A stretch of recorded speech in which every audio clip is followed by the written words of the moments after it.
So let's discuss UPSC CMS surgery previous year question.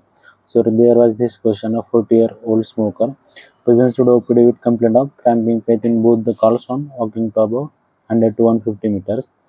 The pain is reduced on taking rest for 2 to 3 minutes and the patient is able to walk for some more distance again before the pain appears. The presentation is rest of. So clearly definition दिलेली intermittent claudication ची. तरी आपण हे खालचे दिलेले option आहे ते rule out कसे करू शकतो तर ऑस्टिओआर्थरायटिसॉम्निया असते त्यात पहिली स्टेप घेतल्यानंतरच मॅक्सिमम पेन होते. असं होत नाही की थोडं चालल्यानंतर पेन व्हायले पुन्हा थांबल्यावर रिलीव्ह व्हायले पुन्हा चालल्यानंतर होते पुन्हा थांबल्यावर रिलीव्ह होते. पुन्हा तिसरं न्यूरोजेनिक क्लॉडिकेशन ह्याच्यात पेन वॅरीज विथ पोश्चर म्हणजे तुम्ही एखादं वरी चढत असताना तर पेन जास्त असते किंवा खाली उतरता पेन चेंज होते पोश्चरनुसार तुमच्या. हे तसं काही सजेस्टिव्ह दिलेलं नाही केसमध्ये. मस्क्युलर फॅटिक तर नाही आहे हे. तर ह्याचा आन्सर आहे इंटरमिजिएट क्लॉडिस. त्याची डेफिनेशन तशी की थोडं चालल्यानंतर पेन होणार आणि 2 ते 3 मिनिट थांबल्यानंतर पुन्हा राहून जातं ते.